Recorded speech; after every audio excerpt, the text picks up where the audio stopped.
Iniciamos el día de hoy aquí en BMC TV y obviamente hoy estamos como cada semana felices de acompañarlos, felices de verlos, queridos cibernautas, y hoy estamos de grandes manteles largos. Hoy tenemos el honor, después de darle mucha guerra, a mi buen amigo Alfonso Arau, el cual yo creo que va a ser una delicia poder platicar. Y yo creo que sin dar más preámbulo, damos inicio. Alfonso, muchas gracias por estar aquí. Encantado, Armando. Pues mira, como te comentaba, este es un programa de jóvenes, es un canal de empresarios, y creo que la parte más importante es, tú tienes toda una trayectoria en México, ¿no? Eres un referente. Yo me acuerdo cuando estábamos ahí comiendo, en un muy buen restaurante de Polanquito, por cierto, y cómo pasan, ¿no? Y te saludan, y bueno, el entender la historia de Alfonso Arau, creo que es algo muy importante. Y por el otro lado, tú entiendes la historia de México, porque has estado en los cambios importantes, tanto de la industria del cine como de México como país. Has participado, veía yo toda tu semblanza en la cantidad de cosas que has participado. Bueno, ¿cómo le has hecho, no? Entonces, si te parece, me gustaría un poquito, ¿dónde inicia Alfonso Arau? ¿Dónde inicia este sueño de pasar de bailarín a pasar al cine, ¿no? ¿Dónde se da eso, mi querido amigo? No, inicia en donde soy una persona que no tiene ningún artista en su familia, y de repente estoy destinado a ser médico por orden de mi familia. Y entonces luego en el baile de 15 años ponen el vals, y yo soy el bailarín principal porque era el más alto de mis primos. Y entonces yo tenía una moto y me piden que vaya por el coreógrafo que va a poner el vals. Y el coreógrafo es un bailarín de un grupo de baile clásico. Entonces yo durante todo el mes de ensayos, porque había un mes de ensayos para los valses antes, entonces voy por el bailarín al ensayo, y después al ballet, y en el ballet me enamoro de una bailarina. Ok, o sea, ahí empieza, por el amor. Por el amor de una bailarina. Y entonces de repente me vuelvo ¿cómo se llama? Los groupie del ballet clásico, y ahí los voy a todos lados, y un día a mí que lo haga. Era una cosa plástica, nomás parado con una espada así, era Hernán Cortés. Okay. Y entonces, después de hacerlo durante un par de semanas, pienso que es mucho más divertido ser bailarín clásico que médico, y dejo la carrera. ¿Y qué pasa con la familia? No, pues imagínate, mi madre, viuda, yo soy su hijo mayor, pues, imagínate, puso el grito en el cielo. Y luego me va a visitar al camerino, y estaba yo ahí con 28 bailarines gay. Entonces quería suicidar. Sí, no, bueno, en ese se tiempo, me volvió gay. En ese tiempo no estaban tan aceptados los gays como ahora, ¿verdad? Claro. Ya ahora sabrás. Entonces ahí empieza todo. Después, pero le prometo un título. Y entonces, mientras estoy bailando en el ballet clásico, que fueron como 5 años, estudio la carrera de arte dramático. Okay. Y entonces ya me dedico estudié para escribir, dirigir y actuar drama. Y en ese tiempo pero mi sueño en ese tiempo era hacer cine. Y no dejaban entrar de nuevos directores de cine, estaban cerradas las puertas del sindicato. Pero antes de eso, empiezas en la televisión, ¿no? No, bueno, mientras soy bailarín clásico, Okay. Estoy estudiando, entonces empezamos a salir en la televisión y todo. Pero después el bailarín ese que era el coreógrafo, es Sergio Corona. ¡No! Acabo de estar de hecho una obra con él. Mi primera esposa es su hermana, sí, la bailarina de la cual me enamoré. Ah, ok, o sea, era la bailarina, eso sí no lo sabía, sí sabía que la... Magdalena Corona, entonces Sergio y yo pues fuimos cuñados mucho tiempo. Ok. Entonces Sergio y yo empezamos a trabajar en la televisión, primero, y en el cine como bailarines, como extras, como actores, etcétera. ¿Estamos hablando qué edad tenías en ese entonces? Pues empecé a los 17, entonces ahí tenía como 21, 22 años. Ok, o sea, como 21, o sea, súper joven. Entonces, eso fue como el siglo XII. Como el siglo XII. Sí, pero ya se hace Hernán Cortés, entonces ya podías estar claro, en ese tipo de cosas. Y después, a ver, pasa esto, rompes el paradigma de la familia, lo cual es muy complicado, y más en esos tiempos. Hoy día ya los millennials ya lo rompen más fácil. Muy fácil. Pero en aquellos tiempos romper eso es todo un tema, porque la familia pesa mucho. Muchísimo, ¿no? sí. Pero dicen por ahí, hay una frase que me gusta que dicen, no conocer tu historia te condena a repetirla. Así es. ¿No? Entonces, ¿qué pasa en Alfonso en esos procesos donde empieza en tele, quiere cine? Bueno, ¿Cómo lo logra? En, ¿no? en esos 5 años yo no había escuela de cine. Claro. Entonces yo me dedico a buscar mentores, ¿no? Maestros. Y realmente tuve mucha suerte y tuve maestros maravillosos de los más altos niveles. Entonces ahí me formé como artista, ¿no? Okay. Entonces ya me dediqué a eso toda la vida, ¿no?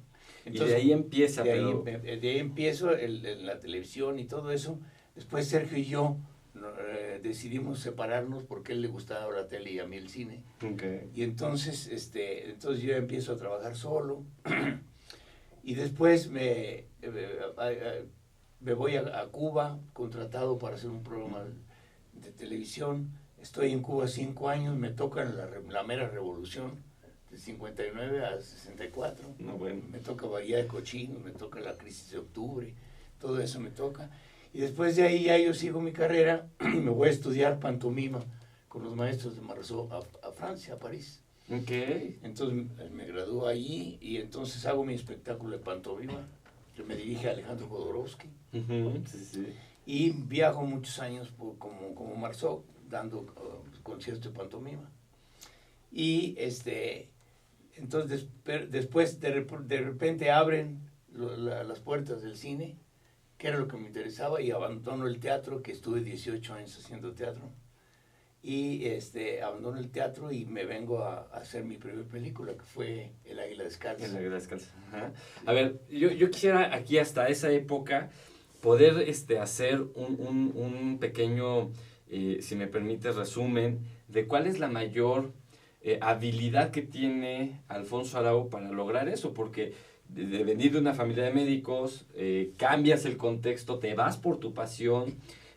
Ahorita el estar en una ha estado en todas las crisis, ¿no? Yo creo que ha habido el estar, por ejemplo, en Bahía de Cochinos, con todo el tema de la revolución cubana, dentro de pues, mucha sangre, muchos contextos políticos, donde también te vuelves un referente histórico, que hablaba yo al principio, que es bien interesante, sí, cómo te vuelves un referente histórico en todo esto. Pero ¿cuáles son las habilidades que Alfonso aplica para poder sobrellevar todo eso? Bueno, esas habilidades tuve que descubrirlas, ¿no? Y lo hice a través de mi educación, en esos 5 años de educación autodidacta, con tantos maestros maravillosos que tuve, ¿no? Entonces ahí fui descubriendo y fui como desarrollando. Yo te confieso una cosa, ya muy entrado en mi carrera, yo realmente tenía grandes dudas sobre mi talento, ¿no? Okay. Entonces yo una vez en una entrevista dije, yo descubrí que no tenía ningún talento, pero ya era demasiado famoso para dejar de ser artista. Pero fíjate bien, y eso yo creo que es un gran resumen, queridos cibernautas, porque muchas veces los chavos dicen, es que no sé para qué soy bueno. Y a veces nos pasa esto, ¿no? Sí. Ya explotaste un gran talento y llega un momento donde dices, híjole, creo que no era mi talento, ¿no? Pero pues ya ni modo, ya estoy aquí. Sí. Y entonces vuelve tu pasión. ¿Cómo vuelves tu pasión todo esto de la televisión? Porque en un momento era la televisión, aunque tú siempre tenías el cine presente, sí, pero ¿cómo logras impactar, por ejemplo, en Cuba, 5 años llevando todo ese programa de televisión? Bueno, en Cuba sí, yo hice un programa de televisión que se llamaba El Show de Arau, que era un programa sensacional. Y además fundé por encargo de la Secretaría de Cultura de ese tiempo una compañía de teatro que se llamó Teatro Musical de La Habana, que estuvo mis 5 años y después duró muchísimo, formó toda una generación de artistas en Cuba. Y ahí a través de eso pues estuve practicando y entonces me fui emocionando, me fui entusiasmando por la cuestión creativa, ¿no? Es decir, qué maravilla es poder jugar a que estás creando algo nuevo, ¿no? Desde ahí salían ya los dotes de director, ¿te das cuenta? Pues sí, y luego una cosa importantísima es el destino. Claro. ¿Qué es lo que el misterio siempre, ¿no? ¿Por qué me volví yo artista? No había nadie en mi familia. Claro. Y luego, a partir de mí, todos mis hijos son artistas. Sí, ya todos son artistas. Es sí, toda claro. una generación de Pero mis fíjate hijos, que- mis nietos, mis bisnietos, ya todos son artistas. Punto importante, porque rompes una generación de médicos, tú cambias el giro y sigues tu pasión. Sí. Sí, a pesar de que, como decía hace rato, ¿no? Tu mamá había entrado al camerino y ha dicho, Dios mío, acabo de perder a mi hijo ¿Y primogénito. tú ¿no? sabes cuándo se resolvió eso? Pasaron los años después. Entonces, pues, cuando hice mi espectáculo de pantomima, Ujú. que estuve en un teatro muy importante en París, entonces vine a México y aquí gustó muchísimo y incluso hubo un salto de un artista de revista, de un artista popular a un artista más intelectual cuando hice mi espectáculo de pantomima, como que la intelectualidad de México me reconoció ya como un artista y estaba yo hice varias funciones en Bellas Artes con teatro lleno y era un one man show, yo solito en una cortina negra 2 horas. Ok. Entonces, ya ves que al final del teatro muchos amigos van a verte al camerino, ¿no? Ujú. Entonces estábamos en el camerino, estaba mi madre de visita ese día, ¿no? Entonces de repente oímos gente que viene, ¿no? A visitarme y oímos una voz de hombre que dice, ¿dónde está ese niño genio? ¿No? Ok. Y la voz de hombre de que dijo eso era María Félix. Va a salir y te van a jalar las María, patas. no, María Félix tenía ese borzarronzote y venía con uno de mis mentores que era Salvador Novo. Ok. Entonces lo trajo a visitarme, entonces me abraza, ¿no? Y le presento a mi madre y me dice, te felicito, tu hijo es un genio, y la abrazaba y la besaba, y entonces mi madre estaba, pues ya sabes, Sí, no, volando. entonces en ese momento Mi hijo ya, pródigo. ya me reconoció como artista y me perdonó Todo lo anterior. Todo lo anterior. Pero ¿cuántos años pasaron? Pasaron muchos años. Y ¿sabes qué? Que como si hubiera sido torero, fue María Félix la que me dio la alternativa. ¿No? Fíjate bien, muchas veces hablamos de Alfonso Arau por la gran trayectoria, que es invaluable, es tesoro mexicano ya, sin duda alguna, un ejemplo para muchos chavos.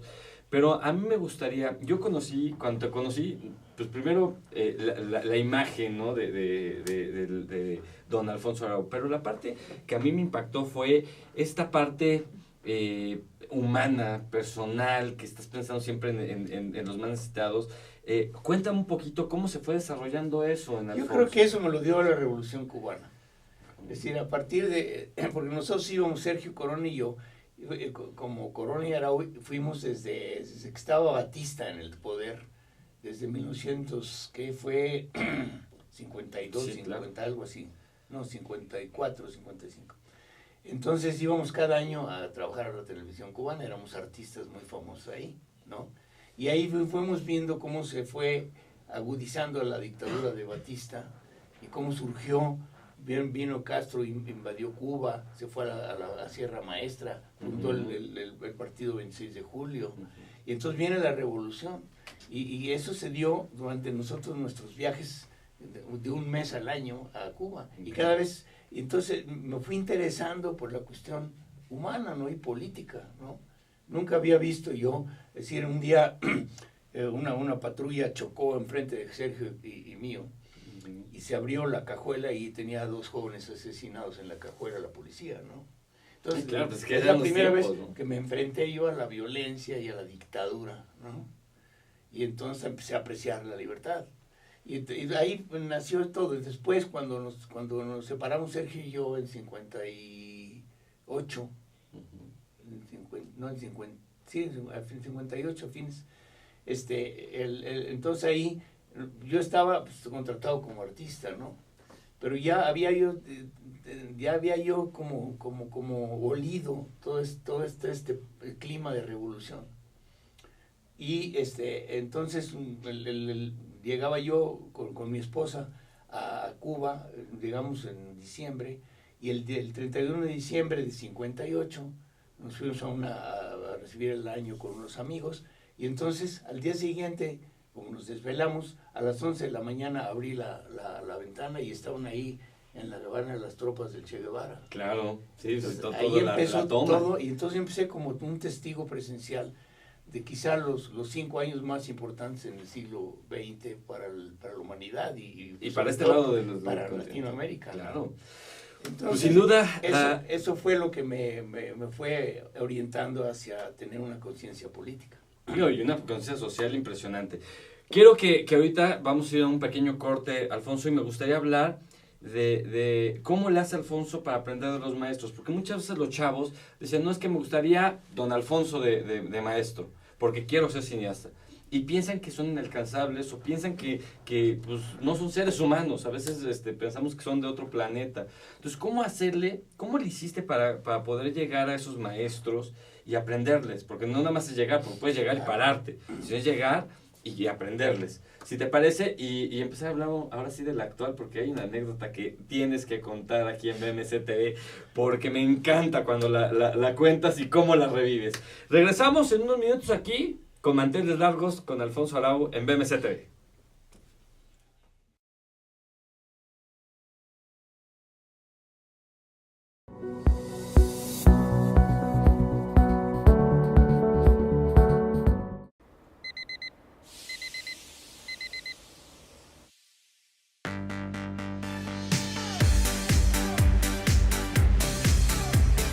Cuando la vida te pone a sudar, hidrata la vida.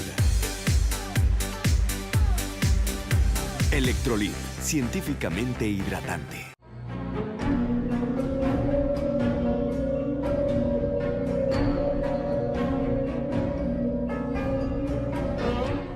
Rosso Fragola. Arte en fresa que seduce tus sentidos.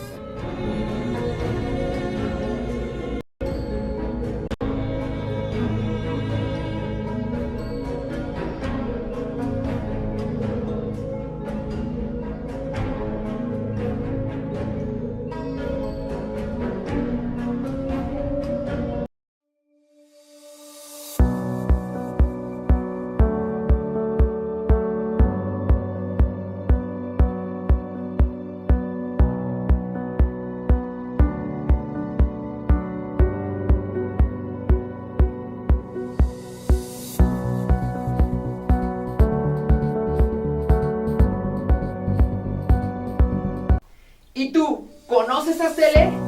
Astele es una televisora por internet con diferentes contenidos.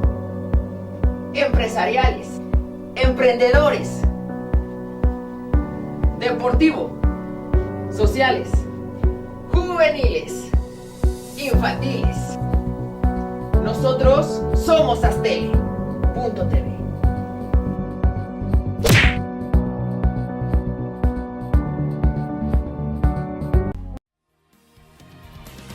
Estreno de la radiofotonovela La Mujer Dormida.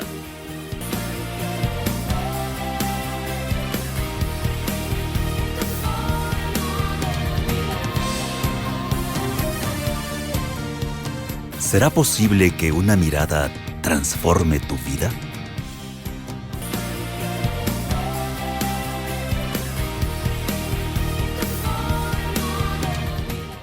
Ruiz Robles, corredores públicos y peritos traductores. Trabajamos para darles seguridad, confianza y un servicio profesional en sus asuntos relacionados a fe pública, valuación, arbitraje comercial, asesoría jurídica y traducciones.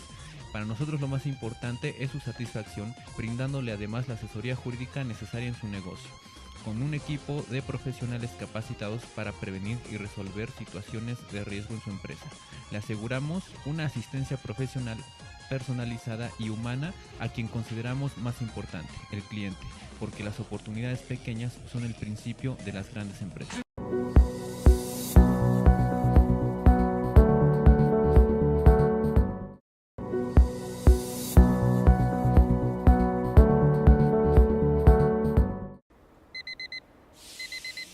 El libro. Voy a hacer la película. Wow. Regresamos aquí a BMCTV. La verdad es que le decía yo a Alfonso en el corte que es horrible porque no te alcanza el tiempo para poder explorar a alguien que ha marcado la historia mexicana en muchos sentidos. Hablábamos antes del corte, Alfonso, esta parte de los maestros, que yo creo que es muy importante. Buscar maestros en tu vida y aprenderles. ¿Cómo logras tú encontrar esos maestros? Cuéntame. Yo de alguna manera, bueno, en mis tiempos, cuando yo era joven, la actitud ante los maestros era totalmente distinta. Todavía no había pasado la revolución estudiantil del 68, que ahí se acabó se acabó el respeto a los maestros, porque esa fue la esencia de la revolución estudiantil. Entonces, para nosotros no era inconcebible un mundo sin conocimiento, ¿no? Entonces siempre estuve, y además tenía yo, como te digo, el complejo de verle a mi madre un título, ¿no? Okay. Entonces eso me impulsó, pero además la actitud nuestra en ese entonces era darte respeto a los maestros, ¿no? Ahora cuando alguien se me acerca y me dice, quiero ser cineasta, quiero ser artista, es decir, ¿qué me aconseja? Yo lo que les aconsejo a los muchachos es que estudien. Porque ahora es muy fácil, cualquier muchacho agarra una camarita y hace un video y entonces ya se siente director de cine, ¿no? Y entonces yo les digo, mira, nadie se le ocurre pensar en ser cirujano de cerebro de la noche a la mañana o astrofísico de la noche a la mañana, pero todo el mundo cree que puede ser director de cine de la noche a la mañana. Entonces, si tú quieres de verdad serla, entonces tienes que estudiar, porque ahora todos los jóvenes como tú en el mundo, yo creo que si hiciera una encuesta mundial, todos quieren ser directores de cine, ¿no? Claro. O la gran mayoría. Y entonces tienes una competencia horrible. Si tú no tomas, si no vas a hacer una carrera, hacer una licenciatura y después una maestría, por lo menos, no vas a poder competir, ¿no? Entonces, en ese tiempo para mí era muy fácil, era buscar los maestros indicados y obedecerlos y aprenderles, ¿no? Y agradecerle que te están enseñando. ¿Cómo romper esa brecha que a veces el ser humano se autoimpone de miedo o de no me va a hacer caso? ¿Cómo la rompe Alfonso Arau? ¿No va a hacer caso quién? El maestro. Entonces llego y le digo, oiga, quiero aprender de usted, y te dice, sí, yo creo que un verdadero maestro siempre te hace caso. Okay. Dice la Biblia, yo no soy cristiano, respeto mucho a todos los credos. Todos los credos, pero yo no soy, pero es que te digo porque los cristianos son los que hablan todo el tiempo de la Biblia. Pero sí, la Biblia es un libro muy interesante y dice que tocad y se os abrirá. Uh-huh. Siempre, si tú llegas como un verdadero maestro y le dices, maestro, quiero que me enseñe, es muy difícil que te diga que no. ¿No? Después tienes que demostrarle que te mereces que esté enseñando. Claro. Ese yo creo que es un punto, yo creo que los cibernautas, esa es una enseñanza que nos trae hoy Alfonso, que es no nada más ir y tocar, sino tocar y ponerle esfuerzo, que vea que sí estás poniendo porque si no también el maestro se decepciona, ¿no? Claro, totalmente. Ahora, la experiencia con mis hijos, por ejemplo, ¿no? ¿Cuántos hijos? ¿En qué colonia? Sí, soltemos el comercial, porque el amor es algo que ha estado al lado de Alfonso. Tengo 8 hijos. Okay. Ya los conoces algunos, a Sergio Arau, a Fernando Arau. También, te nos gusta. Y a Eduardo, que ese no es tan famoso, pero es un músico muy, muy serio, muy importante. Mi amiga Roxana, por favor. Roxana, productora, y Emilia, todos mis hijos están en el cine.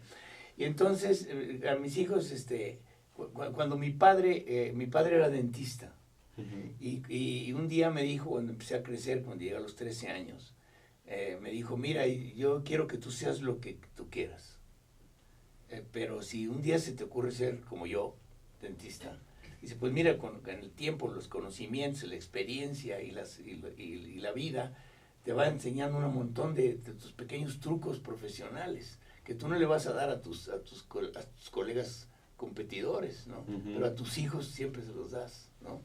Así que eso es lo que yo te quiero decir, te voy a apoyar todo, pero si eres dentista yo te voy a dar mis trucos, ¿no? Mis secretos. Claro. Y entonces, pero desgraciadamente mi padre murió ese año, yo tenía 13 años, Sí. él murió muy joven, de 41 años, y entonces ya no se dio cuenta de la realidad. La realidad es que yo les dije lo mismo a mis hijos, pero el problema es que los hijos no te hacen caso. Sí, no, claro. Sí, No te hacen caso y es lo más natural, porque ellos son otra generación. Uno de mis maestros me decía, con tus hijos, no importa lo que hagan los padres, siempre se van a equivocar. Ujú. ¿Por qué? Porque hay una generación de distancia y son otros puntos de vista, ¿no? Pero, Pero oye, estos, y mis hijos, pues todos hicieron lo que les dio la gana. bendito sea Dios. Pero muchos años después reconocieron que la Sí. base se los di yo. Sí, claro. Pero además tu tema en ese de la vida es sui generis, ¿no? Porque tienes tienes nietos de la edad de tu hijo. Mi hijo Elian, que es el más joven, tiene 11 años. Yo tengo una bisnieta de 16 años. Bisnieta. Y Elian de 11 es su tío abuelo. Su tío bisabuelo. Su No, su tío- tío abuelo. su tío abuelo. Sí, claro. No, bueno. La verdad es que es una delicia poder pasar por todo esto, pero no te me puedes ir sin hablar de dos cosas, ¿no? Primera, grandes homenajes. Grandes homenajes, te han homenajeado muchísimo. Este año estuviste ahí en el Festival Internacional del Cine en Guadalajara con un homenaje, pero me tienes que contar esa anécdota, por favor, don Alfonso. No, lo que pasa es que, mira, lo de los homenajes tiene sus bemoles. Porque cuando empiezan a llegarte los homenajes, es porque todo el mundo cree que ya te vas a morir, ¿me entiendes? Ya estás viejo y ya te vas a morir, ¿no?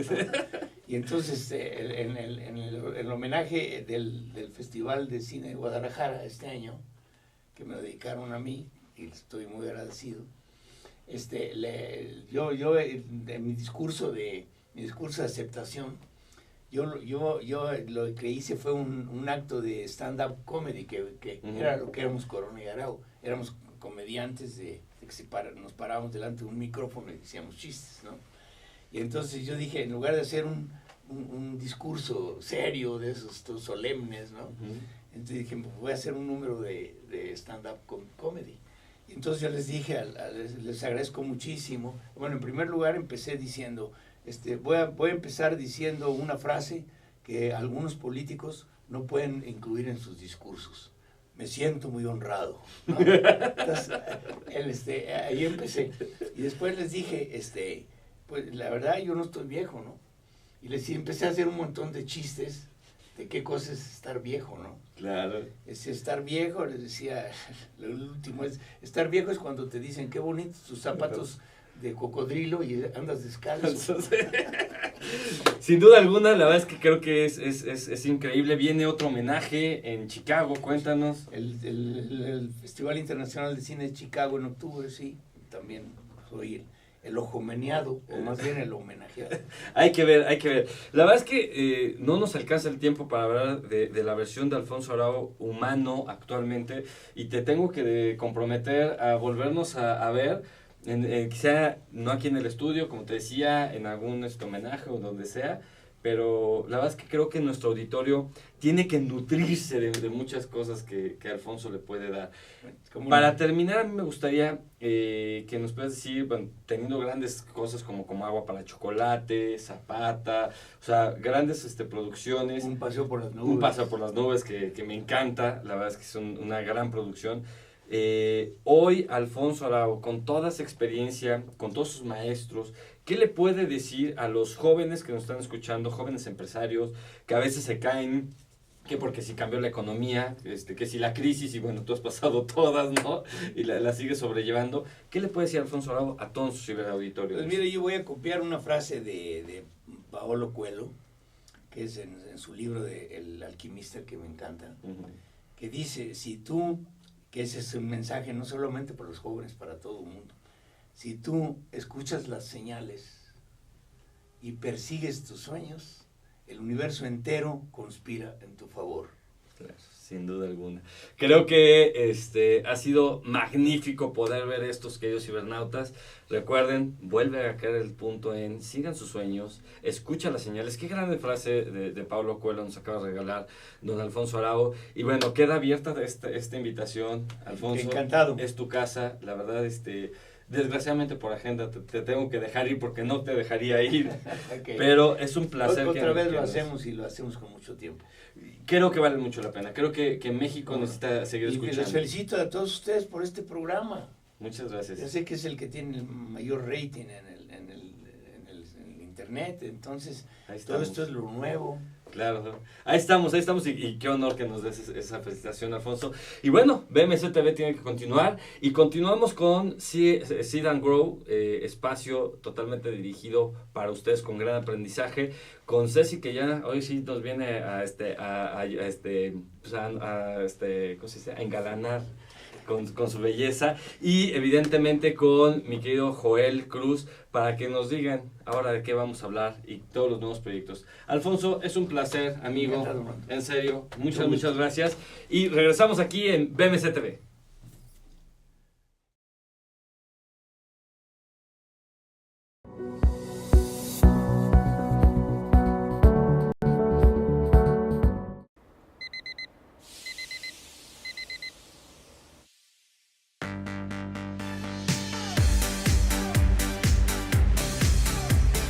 Cuando la vida te pone a sudar, hidrata la vida. Electrolit, científicamente hidratante.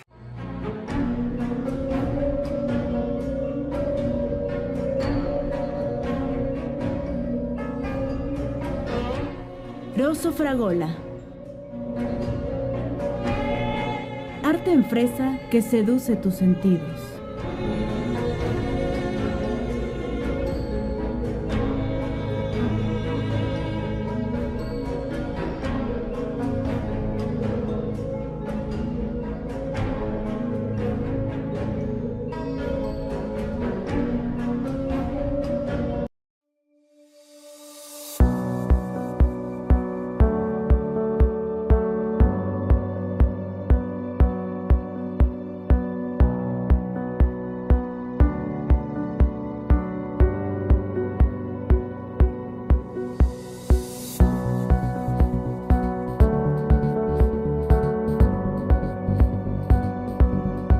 ¿Y tú, conoces Aztele? Aztele es una televisora por internet con diferentes contenidos. Empresariales, emprendedores, deportivo, sociales, juveniles, infantiles. Nosotros somos Aztele.tv.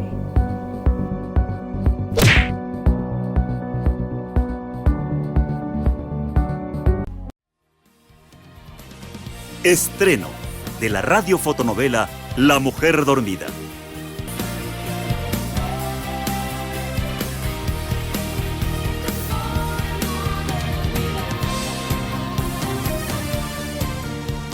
¿Será posible que una mirada transforme tu vida?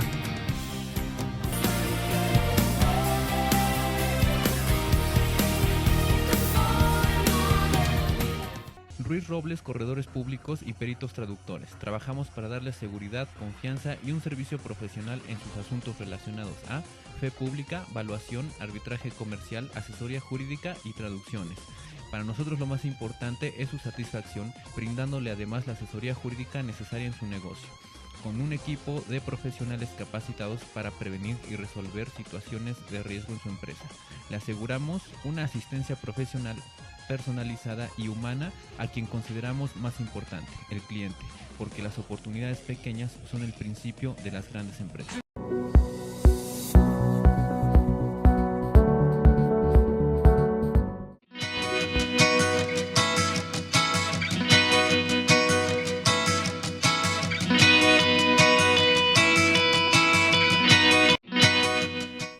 Hola, ¿cómo están? Buenos días, ya casi tardes. Ahora un poquito más tarde viéndonos aquí en Seed and Grow TV, en BMC TV, en Aztele.tv. ¿Qué tal lo poquito que nos compartió Alfonso Arau? Yo, bueno, aprendí muchísimo, no sé si, ¿qué tal? Sí, no, de verdad es una de las grandes figuras de los grandes empresarios mexicanos, de las personas que han abierto brecha para todos estos grandes éxitos que hemos tenido en el cine de México, estos grandes artistas, estos grandes directores, productores, fotógrafos que han estado gane y gane Óscares. él fue el primero en abrir camino para todos ellos, entonces fue un gran honor, entonces de verdad estábamos Joel y yo así escuchándolo diciendo wow, como sus fans que somos. Sí, no, increíble, me encanta poder compartir pues momentos con gente, estar cerca de gente así, grandes maestros de los cuales seguramente todos los que estamos en este proceso de emprender una idea, pues podemos aprenderles demasiado porque son quienes lo han materializado y lo han llevado a su máxima expresión, cosa que está increíble. Y bueno, pues estamos de vuelta. Como verán, ahora sí se dignó Ceci Rendón a estar en el programa. Ay, no. No sé por qué como que se hace la difícil, se hace la del rogar. No, de verdad una disculpa, venía tomando un vuelo el martes pasado y mi vuelo llegaba a las 8 de la mañana, entonces hubiera llegado perfecto y justo me mandaron un correo de que estaba retrasado 2 horas y media, entonces pues ya llegué demasiado tarde al aeropuerto, ya no alcancé a llegar. De verdad una disculpa, ya voy a programar un poco mejor la agenda para que no vuelva a pasar este tipo de cosas.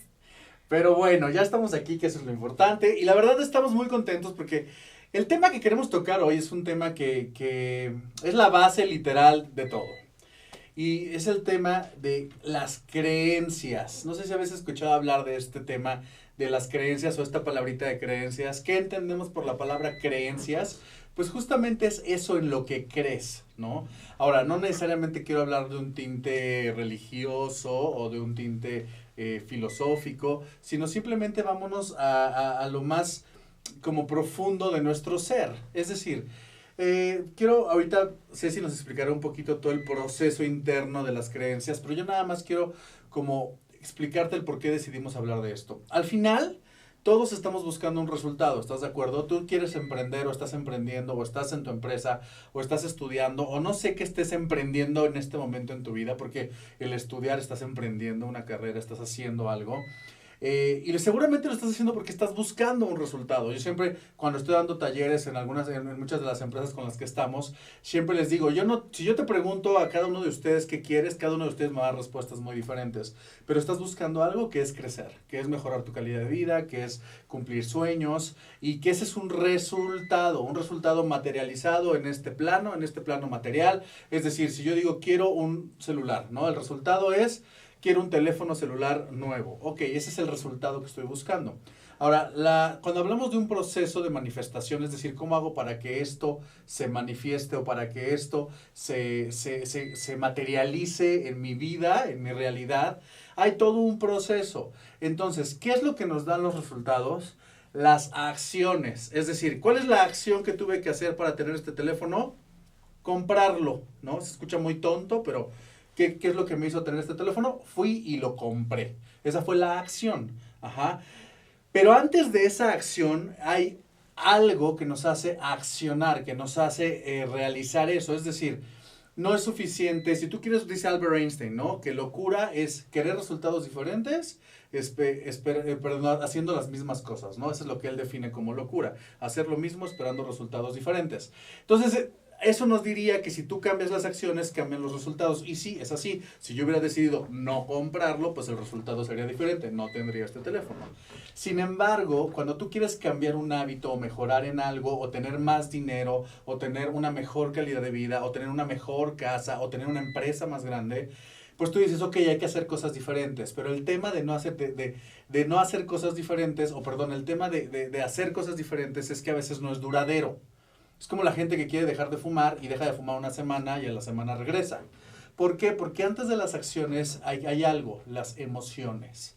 ¿Qué está aquí adentro? ¿Qué es ese impulso que te hace accionar? Es decir, yo fui a lo mejor a la tienda de celulares y yo veo 3 tipos diferentes. ¿Y qué es lo que me hizo comprar una emoción por la marca, por el diseño, por las funciones? Por una emoción que me hace sentir es lo que me hizo al final accionar y me dio un resultado. Ahora, ¿de dónde vienen las emociones? De los pensamientos. Que ya hablaremos algún día del tema de los pensamientos. Pero ¿dónde entra este grandioso tema?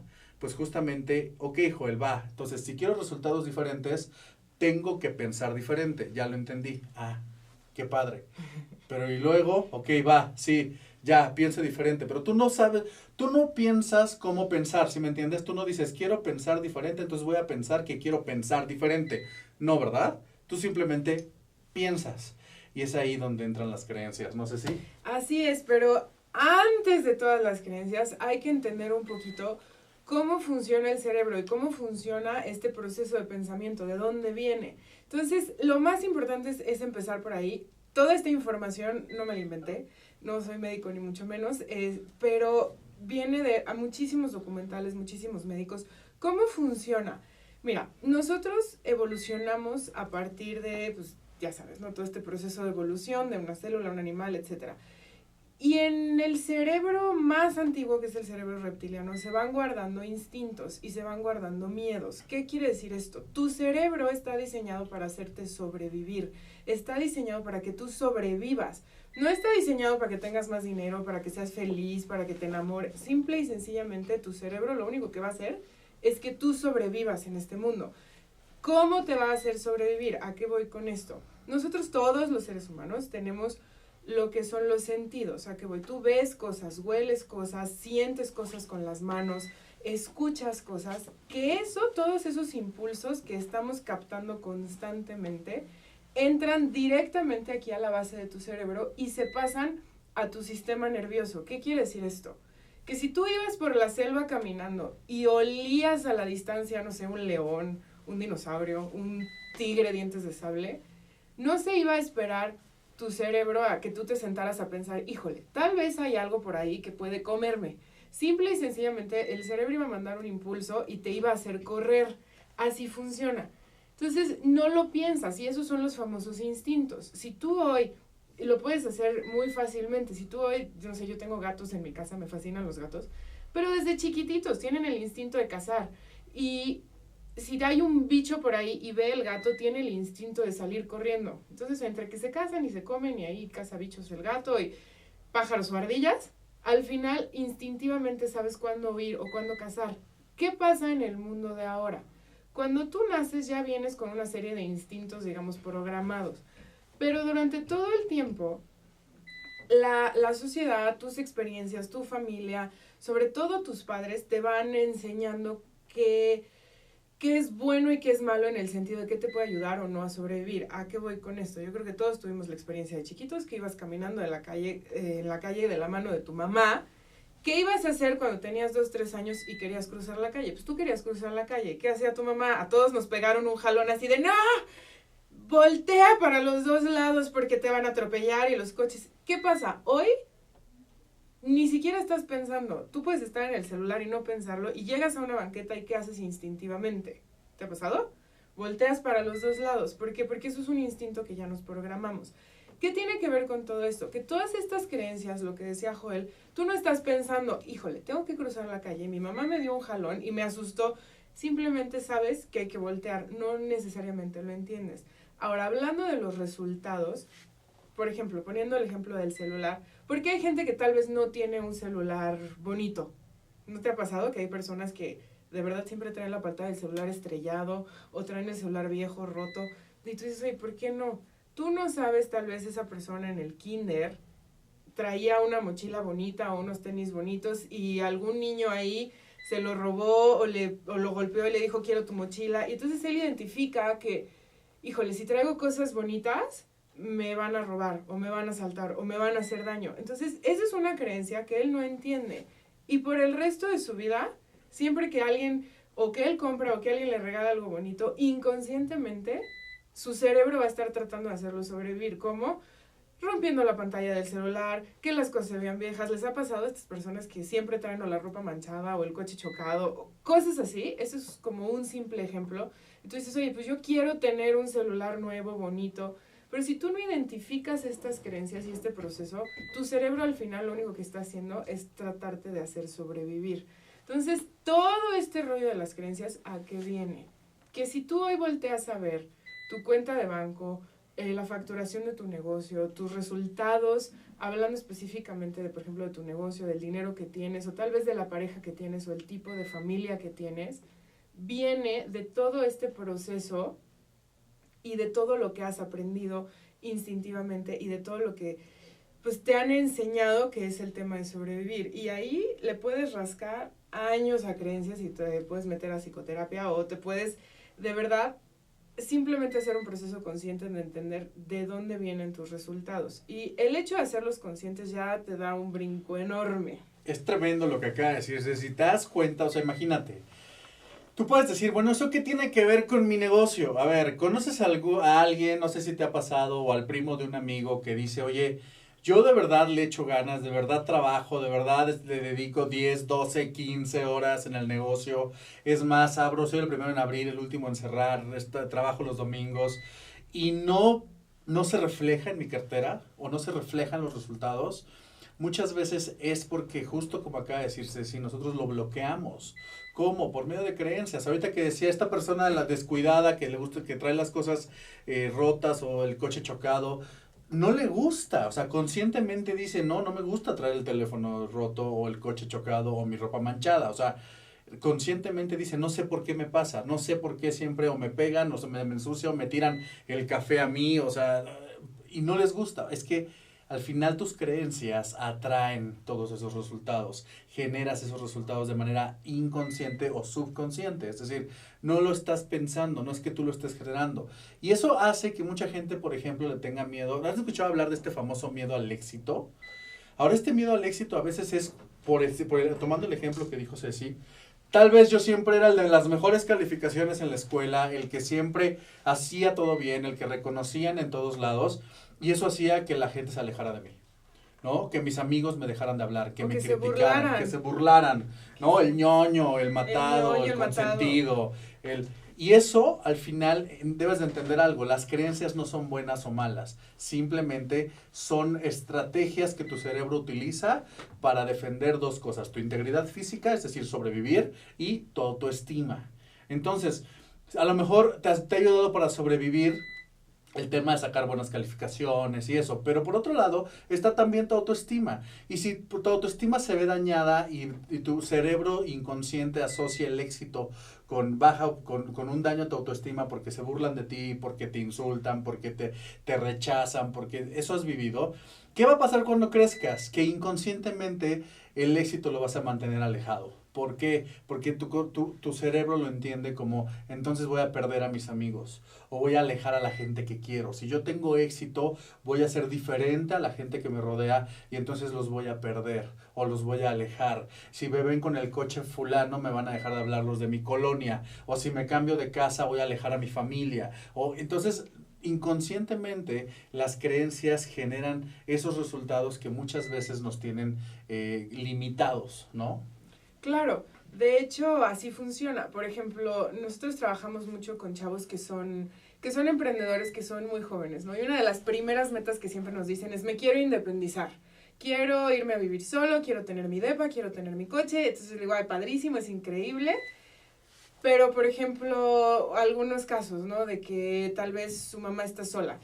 Y como que empiezan a tener buenos resultados, pero de repente como que el negocio se cae, ¿no? O como que no les va tan bien, o como que algo pasa que se endeudan y no pueden irse a vivir solos. Entonces yo les digo, a ver, si algo dentro de ti está pensando que en el momento que te vayas a vivir solo, tu mamá se va a quedar sola, triste, abandonada y sufriendo por tu ausencia, ¿qué crees que gana dentro de ti? Lo que dice Joel es clave. ¿Qué crees que gana dentro de ti? Obviamente tu autoestima, el amor a tu mamá. Entonces, ¿qué tienes que hacer? Empezar a reconocer todas esas creencias y decir, bueno, a ver, o sea, no voy a dejar a mi mamá sola por irme a vivir solo, pero tal vez podemos hacer un acuerdo de desayunar ciertos días a la semana, o de la voy a llevar al cine todos los jueves, o cualquier cosa que entonces donde vayas tú acomodando tu mundo de forma que puedas tener los resultados que quieres, pero sin violentar todas estas creencias. Algunas de verdad las vas a tener que romper, o sea, sobre todo hay muchas creencias como populares en la cultura mexicana que no ayudan para nada a este tema de la abundancia. No sé si han visto estas frases, ¿no? De pues el que no tranza no avanza, o que si a alguien le empieza a ir muy bien muy rápido, seguro es narco, seguro está robando, o seguro que es así. Inconscientemente, ¿qué dices? Híjole, yo no quiero que digan que yo estoy haciendo cosas ilegales. Entonces dices, no. Entonces hacerse dinero mucho, muy rápido, solo es para los que hacen cosas como no tan correctas. Entonces, ¿qué va a pasar? Vas a empezar tú a bloquear tus resultados. Entonces, lo que tienes que aprender a identificar son todas estas creencias que están obstaculizándote. Pueden ser muchas cosas, tal vez en ejercicios de estos, de verdad, no sabes, hay personas que dicen, pues, ¿para qué hago dinero? Si como quiera, cuando crezca, me lo voy a gastar todo en hospitales. No. O ¿para qué hago mucho dinero? Si como quiera, cuando me muera, mis hijos se van a pelear por mi herencia. Entonces tú dices, pues no quiero que mis hijos se peleen por la herencia, ¿no? Entonces, todas estas creencias que al final las pudiste haber aprendido, las pudiste ver de experiencias que tuviste en tu familia, de experiencias que tuviste cerca de ti. Tal vez si viviste la desgracia de vivir muy cerca algún tipo de secuestro o algún tipo de asalto o algún tipo de violencia que tuvo que ver con, híjole, traía un coche muy bonito y se lo robaron. Entonces, ¿qué va a pasar? Pues que tú inconscientemente, por más que quieras tener un coche bonito, siempre lo vas a traer o chocado o sucio, porque estás protegiéndote de estas cosas malas que le pueden pasar a las personas que tener un coche bonito, ¿sí me explico? Cuando no es cierto, cuando la verdad es millones de personas en el mundo traen coches increíbles y nunca les pasa nada. Y la verdad es que si lo piensas a nivel consciente, te pueden asaltar en un coche feo o en un coche bonito, te pueden robar una bolsa fea o una bolsa bonita. Al final no tiene que ver con el dinero que tengas, tiene que ver con lo que estás atrayendo. Totalmente, además, y yéndonos, esto tú puedes preguntar, bueno, ¿y eso qué tiene que ver con mi empresa o con mi negocio? Lo que hacemos justamente en Seed & Grow es trabajar con esas creencias, o sea, no solamente es un tema de a veces un proceso, que sí, me queda claro que hay estrategias empresariales para llegar a un resultado, pero acuérdate que eso está solamente en las acciones. Hay que trabajar más a fondo. ¿Dónde está? ¿Qué pasa con las emociones? ¿Qué pasa con los pensamientos? Y por lo mismo, ¿qué pasa con toda esa programación o todas esas creencias? Nuestros resultados vienen de las conductas. Y las conductas vienen de las creencias. Es decir, tú traemos ciertos hábitos como empresas y tus empleados traen ciertas creencias, también son ciertos hábitos. ¿Y qué crees? Además hay algo que se llama el consciente colectivo o inconsciente colectivo, le dicen de diferentes maneras, que al final todos estamos conectados.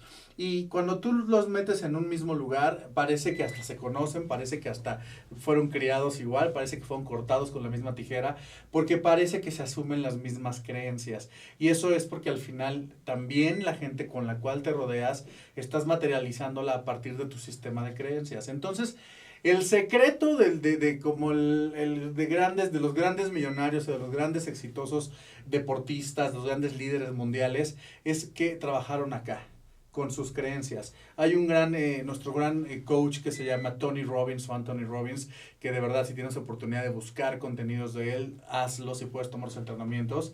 Y dice Tony Robbins, imagínate que tienes al número 1 del mundo en el tenis y al número 2 compitiendo en un partido. O sea, el número 1 del mundo y el número 2. Y los tienes ahí jugando un partido de tenis. Si tú realmente analizas las acciones, son muy iguales, o sea, la técnica la tienen igual de pulida, tienen igual de condición física, es decir, parecería que no hay diferencia en cuanto a la calidad de las acciones. ¿Qué es lo que hace que al final haya un ganador y un perdedor? Todo lo que tiene que ver con las creencias. ¿Cuál es el lenguaje interno que tiene uno y cuál es el lenguaje interno que tiene el otro? ¿Cuáles son los decretos o afirmaciones que uno está diciendo y cuál es el otro y cuál es el que está haciendo el otro? Es decir, tal vez uno está diciendo voy a ganar, soy el mejor, de verdad voy a ganar, soy el mejor. Y tal vez el otro está pensando, wow, sí juega muy bien, sí está complicado, está difícil, ojalá gane. Y a lo mejor son pequeñas cosas que hacen una diferencia, pero que al final es lo que marcó todo. O sea, si te digo quién fue el número 1 del mundo en atletismo, pues se llama Usain Bolt. Y seguramente ahorita que te dije el nombre lo recuerdas. Pero a ver, dime cuál fue el número 2. Y la gente los olvida. ¿Por qué? Porque esas pequeñas diferencias al final es lo que hacen la gran diferencia. Y esos 2 milímetros de los cuales siempre habla Tony Robbins, ¿no? Así es, de verdad, la diferencia. Nadie tiene días de 25 horas, o sea, al final no hay hay una cantidad límite que puedes trabajar al día, pero no se trata a veces del esfuerzo que estás poniendo. Si tú de verdad estás dándole todo a tu negocio, estás dándole todo porque quieres un mejor resultado y estás poniendo todo de ti y los resultados no son los que tú quieres, al final lo que hay detrás, lo que te está bloqueando siempre es una creencia. Y obviamente si no estás trabajando lo suficiente, pues ahí sí no hay mucho que hacer, ¿no? Uh-huh. Pero también, si no estás trabajando lo suficiente, lo que te está deteniendo es algún tipo de creencia que trae detrás de no es bueno, o sea, y eso es importante. Ahora, ¿cómo puedes tú romper todas estas creencias, hay muchísimas maneras. Algo que nosotros hemos descubierto es que a través de talleres, a través de libros, no se trata de quitarlas, sino de sustituirlas. Tal vez hay una creencia que no te está ayudando, no la vas a quitar nunca, tu cerebro tiene que estar pensando en algo, pero sí la puedes sustituir por una creencia que te ayude más o por algo más positivo, sobre todo conociendo personas que ya tienen los resultados que tú tienes. Eso te va a ayudar muchísimo. Lee, ve a talleres, escucha audios, busca videos, hay muchísimos videos de contenido muy interesante en YouTube, busca videos sobre todo de Anthony Robbins o de Tony Robbins que son extraordinarios. Eso es lo que tú tienes que estar haciendo, siempre, siempre, siempre. Ir buscando formas de sustituir creencias. Alfonso Arau hablaba de los mentores. Eso es una de las mejores maneras de encontrar nuevas creencias. Busca mentores, busca personas que tienen los resultados que tú quieres tener y adopta sus creencias. Eso es lo que el mejor consejo que te podemos dar. Busca a alguien. Definitivamente, mira, cambiar una creencia tú solo, de entrada ni siquiera la vas a encontrar, o sea, necesitas ayuda, pide ayuda, necesitas ayuda, porque yo no sé qué creencias tengo, porque es como preguntármelo yo a mí mismo y querer encontrar el error en mí mismo. Eso es muy difícil. ¿Lo puedes lograr? Sí, claro, definitivamente hay momentos reflexivos, te caen 20 y dices, oye, fíjate que siempre hago esto, fíjate que siempre pienso así, pero es mucho más difícil. La manera más rápida es pide ayuda. Tú cuando hablas con alguien, cuando hablas con un asesor, con un coach, con un consultor, con un facilitador, con alguien, ¿no te ha pasado que cuando hablas con un amigo y te dice tu amigo, oye, ¿me permites decirte algo que he notado? ¿Te has dado cuenta que siempre piensas esto, que siempre dices esto? ¿Te has dado cuenta que siempre haces esto? Y ahí es donde de verdad tú haces consciente muchas cosas. Entonces, no trates de tú solo querer tener como recetar, dar el remedio y además sanarte tú solo. Trata siempre de pedir ayuda, siempre pide ayuda. Lo que hacemos en Seed & Grow es eso, encontrar como darle justamente a nuestros clientes esas pequeñas estrategias que les ayuden a empezar a cambiar ese sistema de creencias, ya sea del empresario, del equipo de trabajo, de la empresa en general, pero es lo que hay que empezar a hacer, trabajar con eso, con las creencias. Ahora, ¿cómo lo puedes hacer? Hay muchas, como dijo Ceci, muchas maneras, muchas estrategias de hacerlo. Una y la más famosa y la más común es por medio de la programación neurolingüística, que seguramente has escuchado hablar de él, la PNL o programación neurolingüística, que no es más que por medio de imágenes y decretos empezar a cambiar esas programaciones o esas creencias. Y es muy sencillo, te voy a explicar súper sencillo. A ver, detectemos una creencia limitante. ¿Cuál podría ser? Tal vez puede ser... No tengo dinero. No tengo dinero. Pero más allá del no tengo dinero, ¿por qué no tengo dinero? No tengo dinero porque, no sé, es peligroso. Ok, la creencia es, prefiero no tener dinero, así no doy tentaciones, así no llamo la atención. Esa es esa frase, del coche, ¿no? Llama mucho la atención. Es que el dinero llama mucho la atención, es que el dinero es inseguro, es que el dinero atrae robos, esa creencia. Ok, con el PNL es muy sencillo. Una cosa que puedes hacer es empezar a hacer le llamamos collage o vision board o mapa del tesoro. Primero plasma en un lienzo todas las imágenes que tú creas que puedan contrarrestar esa creencia. ¿Cómo cuáles? No sé, a lo mejor seguridad.